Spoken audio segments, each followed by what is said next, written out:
You're in some of these kids' life for just a moment. Some of them don't have long on this planet. We're trying to make levity in a place where there can be potentially some deep sorrow.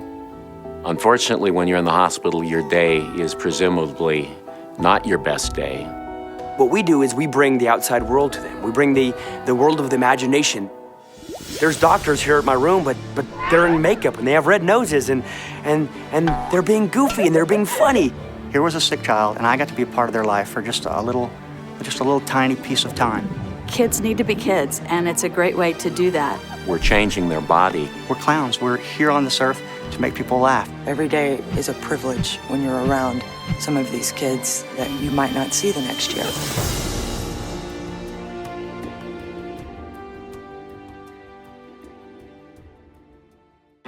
Medical clowning is, for us, a team of clowns who are parodying a little bit the doctors.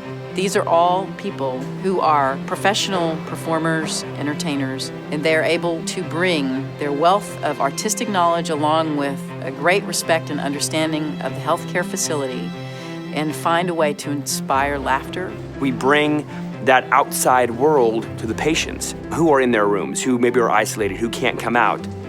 And we allow them to have the opportunity to say, oh, do this. I want kick your partner in the behind, or oh, okay, now take your hat and toss it up in the air and then catch it on your foot. You know, they're able to tell us what to do, and we give them the power to be able to do that.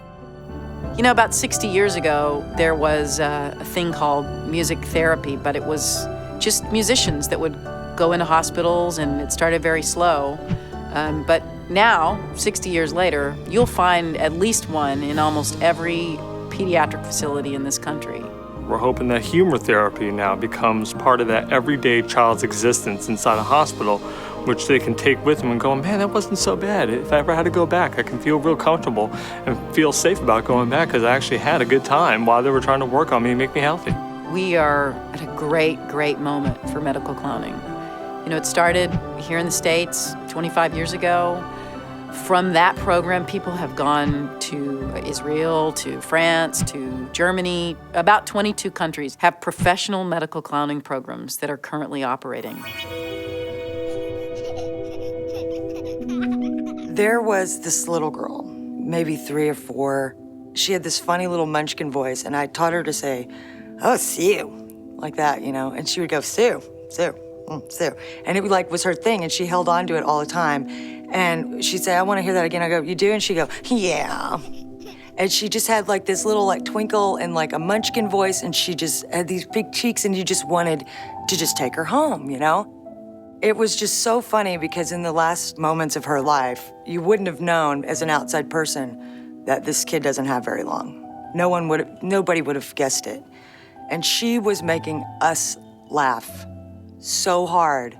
And it was just this beautiful moment of her parents realizing this and seeing this exchange that happened. I thought, wow, look at how this has flipped.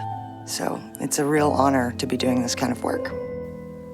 As we've become more integrated in the hospital, we've become, I think, a very important part of the circle of care. In other words, everybody pitches in what they can, and now we have that spoke in that circle.